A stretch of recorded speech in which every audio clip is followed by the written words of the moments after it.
और ये आप लोगों की स्लाइड्स हैं, आप लोगों के साथ मैंने व्हाट्सएप ग्रुप के अंदर शेयर कर दी। इनको भी अगर आप लोग स्टेप बाय स्टेप फॉलो करते जाएंगे तो आपकी एस्टिमेशंस हो जाएंगी। एक दफा मैं यहाँ पे आप लोगों के साथ कर भी देती हूँ। पहली स्लाइड के अंदर वो ये बता रहा है कि जी पैनल डाटा होता कैसे। मैंने ऑलरेडी आप लोगों के साथ डिस्कस कर दिया है कि जो 111 और 222 और 33 लिखा हुआ है ये कंट्रीज हैं। तो आप लोग ऐसे भी कर सकते हो कि जैसे कि अगर आप लोगों ने कंट्री रखी हुई थी पाकिस्तान, तो पाकिस्तान जहां जहां लिखा हुआ है वहां वहां 111 कर दें, जहां इंडिया है वहां 222 कर दें, और जहां जहां बांग्लादेश है वहां 333 कर दें। तो उससे वो जो मैंने आप लोगों को डी स्ट्रिंग करना सिखाया था वो आप स्किप कर सकते हैं। अगर आप लोगों ने आईडी इस तरह से जनरेट कर ले न्यूमेरिक फॉर्म में, लेकिन याद रखिएगा कि पाकिस्तान के लिए 1 था, इंडिया के लिए 2 था, या व्हाट्सएवर जो आप लोगों ने इनके रखे थे, तो आप लोग वो जो स्टेप है उसको स्किप कर सकते हैं। हर कंट्री के अगेंस्ट उसका ईयर आता है। अब यहाँ पे अगर आप लोग देखो तो इन्होंने, ये आप लोग को विजिबल है? ओके, तो यहाँ पे अगर आप लोग देखो तो इसके अंदर इन्होंने जैसे सपोज करेंगे पाकिस्तान था 1, तो 1 का डाटा 2000, फिर 2001, 2002, 2000, बस 3 3 ईयर्स का लिया हुआ है। इसी तरह से अब सेकंड है तो उसका भी उन्हीं ईयर्स का लिया हुआ है, 2000, 2001, 2002 एंड सो ऑन। तो ईयर्स और कंट्री आप देख लें कि इसमें सिमेट्री होनी चाहिए। ये अनबैलेंस्ड पैनल भी हो सकता है, लेकिन अभी आप लोग उसके नॉलेज में मैं आप लोगों को इतना आगे नहीं लेकर जा रही। अभी सिंपल और इजी चीजों को रखेंगे। आप लोगों का ये जो है बैलेंस पैनल होना चाहिए, यानी जितने ईयर्स हैं, जितनी आपकी उनके जितने कंट्रीज हैं आगे उतने ही ईयर्स हो फॉर ईच कंट्री। ठीक है, ओके। तो पैनल डाटा का फायदा ये होता है कि पैनल डाटा से आप लोग जो है वो अक्रॉस द कंट्रीज डाटा जो है वो देख सकते हैं। खासतौर पर जब हम लोग इंस्टीट्यूशन जैसे किसी वेरिएबल के ऊपर काम कर रहे होते हैं, इकोनॉमिक ग्रोथ जैसे वेरिएबल के ऊपर काम कर रहे होते हैं, तो फिर पैनल डाटा का ये फायदा होता है कि हम देख सकते हैं कि जी पोस्ट एशियन कंट्रीज है, तो हो सकता है एशियन कंट्रीज के इंस्टीट्यूशन सिमिलर हो, और जो यूरोपियन कंट्रीज हैं उनके इंस्टीट्यूशन जो है वो सिमिलर हो। इस तरह से अगर आपके पास कोई मेजर वेरिएबल जो है वो सिग्निफिकेंट आ रहा है, एक तरह का आ रहा है, तो फिर जो है उसको क्लस्टर कर सकते हैं, उसका पैनल बना सकते हैं। ओके, सो पैनल डाटा के अंदर बहुत सारे मॉडल हैं। आप लोगों के लेवल के लिए खाली अभी 2 मॉडल सिखाऊंगी, फिक्स्ड इफेक्ट और रैंडम इफेक्ट। ये दोनों मॉडल्स आप लोग लगाएंगे और उसके बाद आप लोग एक टेस्ट करेंगे जो कि है हॉसमैन टेस्ट। हॉसमैन टेस्ट आपको बता देगा कि जी फिक्स्ड इफेक्ट ठीक है या रैंडम इफेक्ट ठीक। और उसके बाद जो भी आपको हॉसमैन टेस्ट की वैल्यू देगा, उससे आप लोग डिसाइड कर लेंगे कि आप लोगों ने अपना जो रिसर्च पेपर मुझे देना है उसमें फिक्स्ड इफेक्ट के रिजल्ट्स इनपुट करने हैं या रैंडम इफेक्ट के करने हैं। ओके, सो सबसे पहले हम लोग क्या करेंगे? फर्स्ट स्टेप क्या था कि आपने इस डाटा को बताना है कि जी जो मैंने आपको डाटा दे रहा हूँ वो टाइम सीरीज नहीं है, वो क्रॉस सेक्शनल सर्वे टाइप नहीं है, बल्कि वो पैनल डाटा है। तो उसकी कमांड क्या थी? xt set.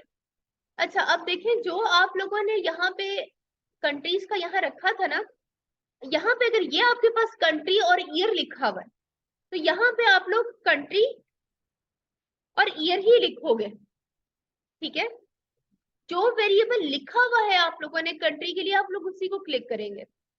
इसको इजी करने के लिए जैसे कि यहाँ पे ईयर्स और यहाँ पे आईडी मैंने क्रिएट की हुई थी, तो इसको मैं क्लिक कर दूंगी। ये साथ में छोटा सा बटन आएगा, इसको मैं क्लिक करूंगी तो ये यहाँ पे आ जाएगा। ये कमांड लिखी गई xt सेट ईयर्स और आईडी, इसको मैं एंटर कर दूंगी। तो अब क्या हो जाएगा कि हमारा जो डाटा है वो पैनल ईयर्स का है, स्ट्रांगली बैलेंस्ड है। स्ट्रांगली बैलेंस्ड का क्या मतलब है कि जो आपका डाटा है हर कंट्री के साथ उसके जो ईयर्स हैं वो वैसे वैसे सीक्वेंस में चल रहे हैं, कोई भी मिसिंग वेरिएबल नहीं है, कोई भी मिसिंग ईयर नहीं है। ठीक है, इसके अंदर टाइम वेरिएबल है और वो जो है वो 15 है, यानी कि इसमें जो ईयर्स हैं वो 15 साल का डाटा है हर कंट्री के लिए। ऑलराइट, अब इसके बाद हम लोगों ने फिक्स्ड इफेक्ट मॉडल लगाना है। अच्छा, इससे पहले एक चीज और भी इंपॉर्टेंट है कि आप लोग देखना चाहते हो कि जो आपका डाटा है उसकी शेप कैसी है, ग्राफ क्या बन रहा है। फॉर एग्जाम्पल यहाँ पे अगर मैं देखना ये चाहती हूँ कि मेरा ये जो डाटा है इसमें जीडीपी ग्रोथ के क्या ट्रेंड्स रहे हैं ओवर दी डिफरेंट कंट्रीज, तो मैं उसके लिए जो कमांड यूज कर सकती हूँ वो एक्सटी लाइन।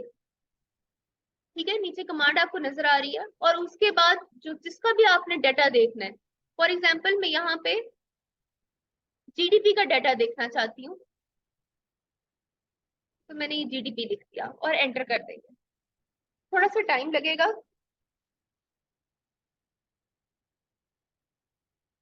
जब ये यहाँ पे कर्सर मूव हो रहा हो तो इसका मतलब होता है स्टेटा काम कर रहा है। तो ये अब आपके सामने ग्राफ्स बना के जितने भी कंट्रीज था उनका शो कर देगा कि इस कंट्री का जो जीडीपी का ट्रेंड है वो कैसा रहा है।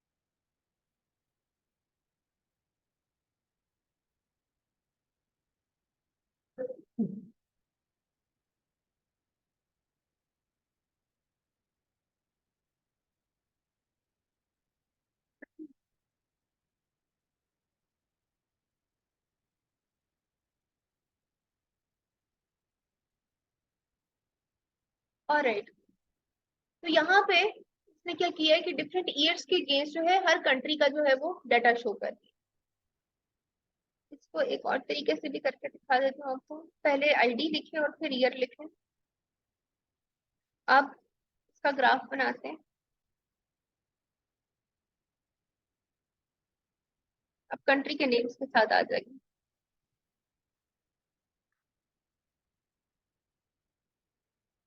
पहले उसने ईयर वाइज हर कंट्री का दिखा दिया है, अब हम लोग कंट्री वाइज हर ईयर का देखना चाहते हैं।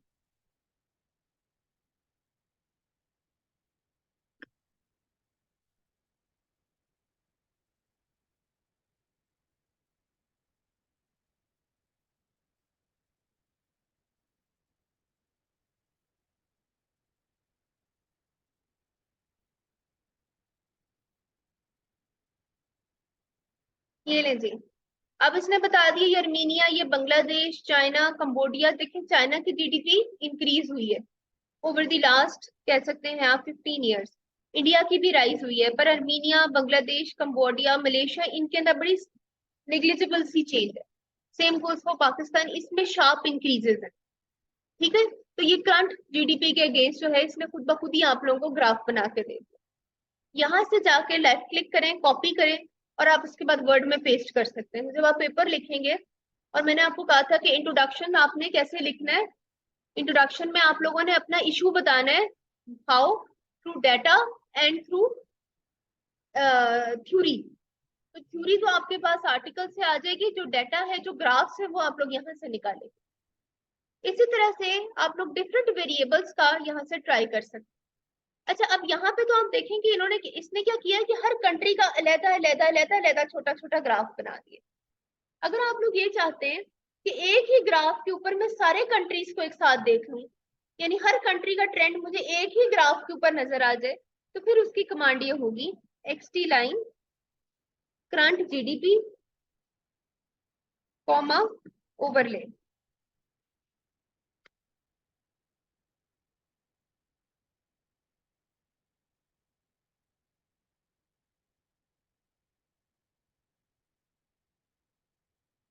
ये रहे जी। अब इसने क्या किया है कि इस ग्राफ के अंदर इसने हर कंट्री का जो लाइन है वो एक ही साथ बना दी। ये जो ग्रीन लाइन है ये चाइना का शो करी है, जिसमें हम ये देख रहे हैं ओवर द लास्ट 15 ईयर आपकी जो जीडीपी है चाइना की उसमें बहुत ज्यादा शार्प इंक्रीज रहा है। और बाकी हर कलर के साथ साथ आप कंट्रीज को देख सकते हैं। तो इस तरह से आप लोग डिफरेंट ग्राफ्स पैनल के बना सकते हैं। ओके। अब आ जाए जी फिक्स्ड इफेक्ट मॉडल के ऊपर। ये आप लोग खुद पढ़ लीजिएगा दिस इज इकोनो कि फिक्स्ड इफेक्ट होता क्या है। बेसिकली जब आप लोग वेरिएबल्स का ओवर द टाइम इम्पैक्ट देखना चाह रहे होते हैं, यूज फिक्स्ड इफेक्ट मॉडल्स, और इसके अंदर आप जो है वो कोरिलेशंस को जीरो अज्यूम नहीं करते। जबकि आप रैंडम जो है उसके अंदर आप लोग जो है वो इंटर कोरिलेशन जो होती है वेरिएबल्स की, उसको आप लोग जीरो अज्यूम कर रहे होते हैं। Very simple word. ओके, सो कमांड क्या है जी फिक्स्ड इफेक्ट की? ये सारा इसकी कौनो है, ये आप लोग पढ़ सकते हैं अपने नॉलेज के लिए। मैं आप लोगों को यहाँ पे खाली एप्लीकेशन सिखा रही हूँ कि आप लोगों ने फिक्स्ड इफेक्ट लगाना कैसे। ओके, ये इन्होंने कुछ ग्राफ्स बनाए हुए, आपके नॉलेज के लिए आप लोग पढ़ना चाहें तो इसको आप लोग पढ़ सकते हैं।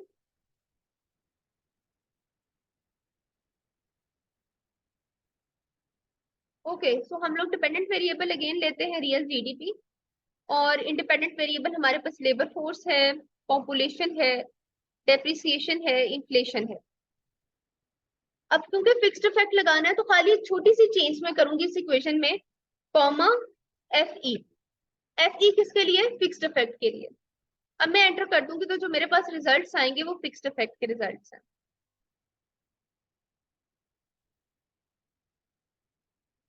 ये ले जी, और ये ऊपर लिखा आ रहा है यहाँ पे कि fixed effect with in regressions. क्या अब ये जो मॉडल है ये फिक्स्ड इफेक्ट लगा। आर स्क्वायर क्या है जी? 0.89। इसका मतलब है कि ये मॉडल जो है वो 89% जो है वो वेरिएशन को कैप्चर कर रहा है। So it is a good model, reliable model. Okay, इसमें इसने यहाँ जो कोरिलेशन है वो जीरो अज्यूम नहीं की हुई क्योंकि ये फिक्स्ड इफेक्ट मॉडल है। ओके, अब इसमें सिग्निफिकेंट कितने हैं? एक, दो, तीन। तीन सिग्निफिकेंट हैं और दो जो है वो इनसिग्निफिकेंट वेरिएबल्स हैं। अब रैंडम इफेक्ट कैसे लगाना है? वही कमांड पहले वाली। All you need to do is कि अब आखिर में एफ ई की जगह आप लोग आर ई लिख देंगे। तो अब जो रिजल्ट्स आएंगे ये आपके पास रैंडम इफेक्ट के रिजल्ट्स होंगे।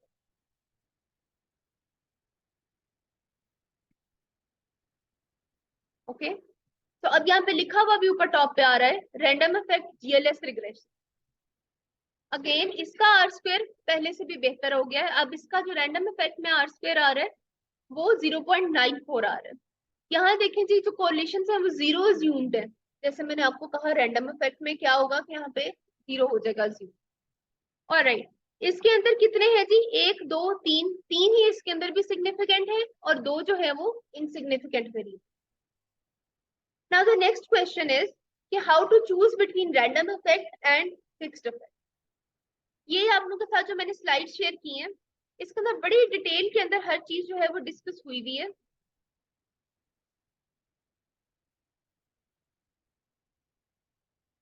इसमें उन्होंने डिफरेंट ऑप्शंस के साथ फिक्स्ड इफेक्ट, रैंडम इफेक्ट कराया हुआ है।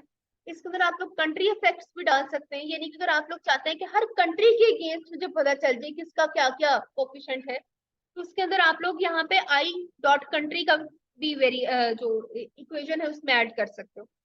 एनी हाउ ये आप लोग देख लें, जो अगर आपकी इंटरेस्ट है तो आप इसमें डिफरेंट चीजें जो है वो कर सकते हैं।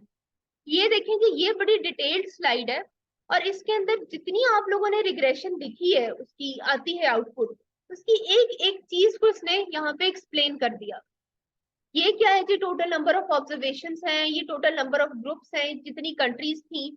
ठीक है, ये आपके पास एब्स्ट्रैक्ट है, ये आपका बताता है कि आपका ओवरऑल जो मॉडल है वो कैसा है। ये आपके पास आर स्क्वायर है, ये आपके पास ओवरऑल आर स्क्वायर है। ये आपके पास कोफिशिएंट्स की वैल्यू है, ये टी वैल्यूज हैं, ये क्या बता रही हैं, पी वैल्यूज क्या बता रही हैं। हर चीज को बहुत डिटेल्ड वे के अंदर इन स्लाइड्स के ऊपर बता दिया। इसको आप लोग अपने रेफरेंस के लिए यूज कर सकते हैं। ओके जी, ये फिक्स्ड इफेक्ट था। ये आई डॉट कंट्री करेंगे तो देखिए हर कंट्री के अगेंस्ट आपको कोफिशिएंट्स आ जाएंगे। ये कंट्री 2 है, कंट्री 3, 4, 5, 6, 7, जितनी भी कंट्रीज है उनके अगेंस्ट भी आप लोग अपने कोफिशिएंट्स जो है वो देख सकते हैं। ऑलराइट, अब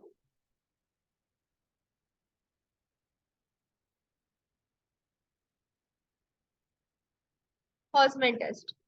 ये पहले रैंडम इफेक्ट्स भी देख लें, रैंडम इफेक्ट क्या है इसकी सारी यहाँ पे दी हुई है। फिर रैंडम इफेक्ट को इंटरप्रेट करना भी यहाँ पे एक एक चीज उन्होंने यहाँ पे बता दी हुई है। अब ये हॉल्ट्जमैन टेस्ट है। आप लोगों ने आप डिसाइड करना है कि क्या मेरे लिए फिक्स्ड इफेक्ट बेहतर है या रैंडम इफेक्ट बेहतर है। तो सबसे पहले हम लोग फिक्स्ड इफेक्ट को रन करेंगे। फिक्स्ड इफेक्ट की कमांड थी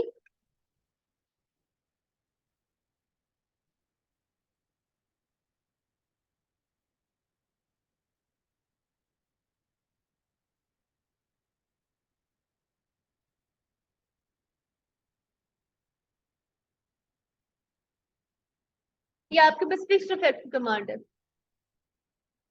फिक्स्ड इफेक्ट रन हो गया। इसके बाद आप लोग करेंगे एस्टिमेट स्टोर फिक्स्ड। ठीक है, आप अपने स्टेटा को ये कह रहे हैं कि जो एस्टिमेट्स है फिक्स्ड इफेक्ट के, इसको अपनी मेमोरी में स्टोर कर लो। इसने मेमोरी में स्टोर कर लिया। अब आप क्या करेंगे कि अब आप रैंडम इफेक्ट रन करते हैं। वही कमांड आखिर में आर लिख दिया। ओके, अब आप इसको कहेंगे कि अब तुम अपनी मेमोरी में रैंडम इफेक्ट के भी रिजल्ट्स जो है वो स्टोर कर, तो इसकी भी वही कमांड होगी, एस्टिमेट स्टोर रैंडम। इसने अपनी मेमोरी के अंदर फिक्स्ड की भी रख ली और रैंडम की भी रख ली। अब हम इसको कहेंगे कि अब हॉसमैन टेस्ट लगाओ। हॉसमैन टेस्ट की कमांड है जी HAUSMAN, हॉसमैन। पहले कौन सा किया था हम लोगों ने मॉडल? फिक्स्ड। तो पहले हम लोग फिक्स्ड लिखेंगे, फिर हम लोग जो है वो रैंडम लिखेंगे। अली बस 5 मिनट जगह दे दें। ओके, सो अब ये जो है ये हमारे पास रैंडम इफेक्ट और फिक्स्ड इफेक्ट का कंपैरिजन करके दे दिया है हॉसमैन टेस्ट में। इस पूरे टेस्ट के जो हमारे लिए इंपॉर्टेंट वैल्यू है वो ये है, प्रोबेबिलिटी की वैल्यू। ऑलराइट, क्या है ये जी? सिग्निफिकेंट है या इनसिग्निफिकेंट है?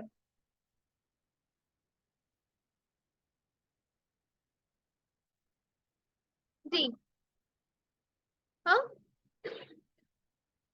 ये वाला समझ नहीं आया पॉइंट? इसमें क्या समझ नहीं आया, कैसे लगाया है? ठीक है, बता दो। अली बताइए।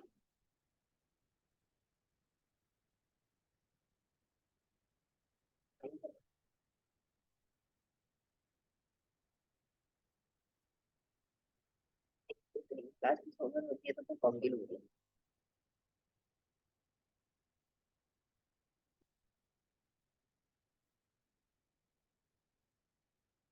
ऑलराइट, हम लोग कर क्या रहे हैं अब तक? गौर से सुनिए, फिर रिपीट करने लगी हूँ आपके लिए। हम लोगों ने अब तक, सबसे पहले मैंने आप लोगों को एक सिंपल रिग्रेशन ओएलएस रन करनी सिखाई थी, और आप लोगों को उससे मैंने खाली फेमिलियर किया था कि कोफिशिएंट्स क्या होते हैं, प्रोबेबिलिटीज क्या होती हैं, टी और जी वैल्यूज क्या होती हैं, ब्रेक से पहले। ब्रेक के बाद अब मैं आपको दो मॉडल्स की तरफ लेके गई हूँ पैनल डाटा के, एक फिक्स्ड इफेक्ट और एक रैंडम इफेक्ट। अब हमने ये डिसाइड करना है कि हमने जो हमारे पास डाटा है उसके ऊपर कौन सा मॉडल जो है वो ज्यादा सूटेबल है, किसके रिजल्ट्स जो है वो ज्यादा हमारे लिए बेहतर हैं, या जिसके रिजल्ट्स को हम फॉलो करके पॉलिसी गाइडलाइंस दे सकते हैं। तो वो हम लोगों ने डिसाइड ये करना है कि फिक्स्ड इफेक्ट बेहतर है या रैंडम इफेक्ट बेहतर है। डिसाइड करने के लिए कि फिक्स्ड इफेक्ट है या रैंडम इफेक्ट है, ध्यान से सुनिए, इधर ध्यान दें। आप लोग क्या लगाएंगे? हॉसमैन टेस्ट लगाएंगे। हॉसमैन टेस्ट के अंदर सबसे पहले मैंने फिक्स्ड इफेक्ट मॉडल रन किया, फिर मैंने अपने स्टेटा को कहा कि एस्टिमेट्स स्टोर फिक्स्ड, कि फिक्स्ड इफेक्ट के जो एस्टिमेट्स हैं उनको फिक्स्ड के नाम से अपनी मेमोरी में स्टोर कर। फिर मैंने रैंडम इफेक्ट मॉडल लगाया और मैंने स्टेटा को कहा कि अपनी मेमोरी के अंदर जो रैंडम इफेक्ट्स के रिजल्ट्स हैं उन्हें स्टोर कर। तो वो क्या हो जाएगा? Estimates store random. चार कमांड्स लग चुकी हैं, फिक्स्ड इफेक्ट का मॉडल, फिर एस्टिमेट स्टोर, फिर रैंडम इफेक्ट, और फिर उसके बाद रैंडम का स्टोर कर लिया। अब हॉसमैन टेस्ट लगाऊंगी। हॉसमैन टेस्ट की क्या कमांड थी जी? हॉसमैन फिक्स्ड और रैंडम। पहले फिक्स्ड क्यों लिखा? क्योंकि मैंने एस्टिमेट स्टोर किए थे फिक्स्ड के नाम से, इसलिए यहाँ पे पहले फिक्स्ड है। दूसरा मैंने जो एस्टिमेट स्टोर किए थे वो रैंडम के नाम से किए थे, इसलिए रैंडम। आप बेशक इसे फिक्स्ड के नाम से ना करें, आप इसे रीबा के नाम से स्टोर कर दे, ईमान के नाम से कर दे, फिर हॉसमैन अरीबा और ईमान हो जाएगा। ठीक है, तो ये तो आपने इसका नाम रख के बस डेटा को बता दिया। अब ये आपके पास जो है वो सारी की सारी आउटपुट आ गई। अभी आप लोगों के लेवल के लिए ये पूरी की पूरी आउटपुट समझना आपके लिए जरूरी नहीं है। अभी जो आप लोगों का पॉइंट ऑफ इंटरेस्ट है वो सिर्फ इसकी प्रोबेबिलिटी वैल्यू होनी चाहिए। ये इसका काई स्क्वायर वैल्यू है और ये इसकी प्रोबेबिलिटी वैल्यू। इसको अगर मल्टीप्लाइड बाय 100 करें तो ये क्या नजर आ रहा है? सिग्निफिकेंट नजर आ रहा है। तो अगर तो आपकी प्रोबेबिलिटी वैल्यू सिग्निफिकेंट हो, इसका क्या मतलब है कि आप लोग फिक्स्ड इफेक्ट मॉडल लगाए। लिख लीजिए, आप लोग भूल जाएंगे।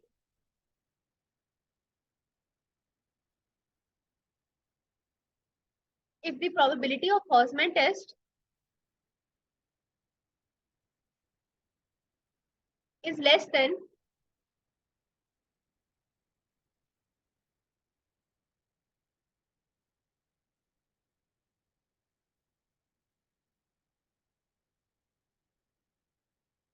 0.05 यानी कि 5% लेवल से 5% लेवल पे सिग्निफिकेंट होना चाहिए। Then you are going to use fixed effect results.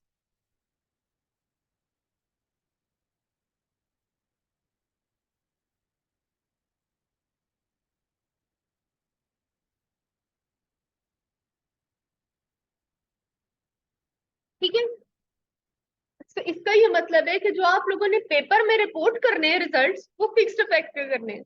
तो फिक्स्ड इफेक्ट की कमांड कौन सी थी? ये वाली।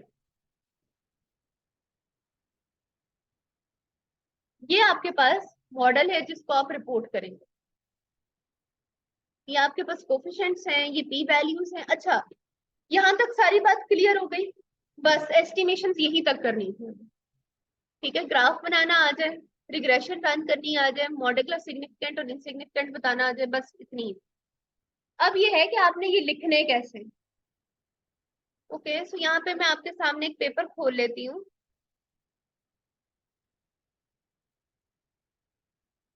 अच्छा, इसका एक तरीका तो ये है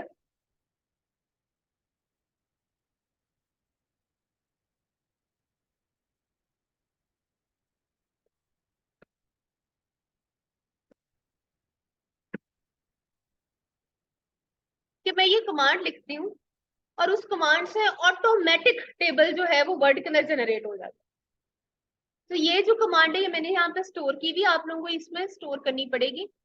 एक्सटी इंस्टॉल के नाम से, आउटरैक 2 के नाम से आप लोग ये कमांड इंस्टॉल कर सकते हैं। ऑलराइट, तो इसके अंदर मैं आप लोगों को दिखा के भी यहाँ पे दिखा देती हूँ किसने किस तरह से टेबल जो है वो जनरेट करती है।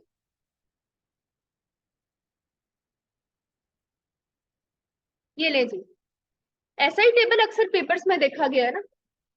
ये टेबल इसको ऑटोमेटिकली स्टार्ट आपको बना के दे देता है। और इसके अंदर ये स्टार्स लगे हुए हैं। अब इन स्टार्स का क्या मतलब है, ये चीज आप लोगों ने पेपर के अंदर अपने बना के देनी है। ये जो 3 स्टार्स है बेटा, इसका ये मतलब है कि ये जो मॉडल है, ये जो वेरिएबल है इस मॉडल के अंदर, ये हाईली सिग्निफिकेंट है एट 1% लेवल। 2 स्टार्स का मतलब है कि 5% लेवल पे। 1 स्टार का मतलब है 10% लेवल पे, और जिसके अगेंस्ट स्टार नहीं लगा हुआ उसका मतलब है कि वो वेरिएबल इनसिग्निफिकेंट। तो यहाँ पे 3 वेरिएबल जो है वो 1% लेवल के ऊपर सिग्निफिकेंट है। ये यहाँ पे इन्होंने बता भी दिया है कि जो p वैल्यू है it is less than 0.01, it means that it is significant at 1% level. इसकी जो वैल्यू है वो 0.01 से कम थी। ठीक है, तो ये आपके पास जो है ये सिग्निफिकेंट आ गया। ये बेटा कांस्टेंट की वैल्यू होती है, और नीचे जो होते हैं ये इसके स्टैंडर्ड एरर्स होते हैं। स्टैंडर्ड एरर्स कौन से होते हैं?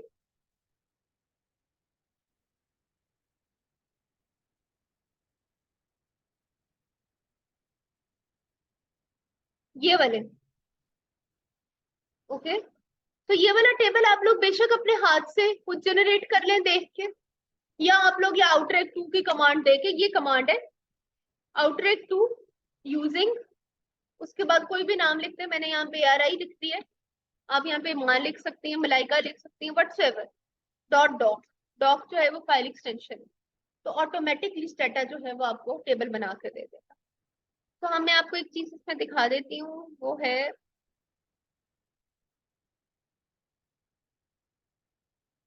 फॉर एग्जाम्पल ये इन्फ्लेशन है। तो इन्फ्लेशन की ये वैल्यू थी 14544। ये देखें, ये कोफिशिएंट के ऊपर वैल्यू आ गई है। ठीक है, और ये इनसिग्निफिकेंट है इन्फ्लेशन, राइट। तो इसके ऊपर कोई स्टार नहीं लगा। और यहाँ पे ब्रैकेट्स के अंदर इसकी स्टैंडर्ड एरर की वैल्यू होगी। ये आपके पास इन्फ्लेशन के अगेंस्ट जो है स्टैंडर्ड एरर है 12,095। तो ये ब्रैकेट्स के अंदर इसकी वही वैल्यू आ गई। तो you can do it yourself as well, या आप स्टैटे को भी बता सकते हैं। बस इतना सा काम है आपकी एस्टिमेशंस का, जो आप लोगों ने मुझे करके पेपर में। मजा आया? कोई नई चीज सीखी?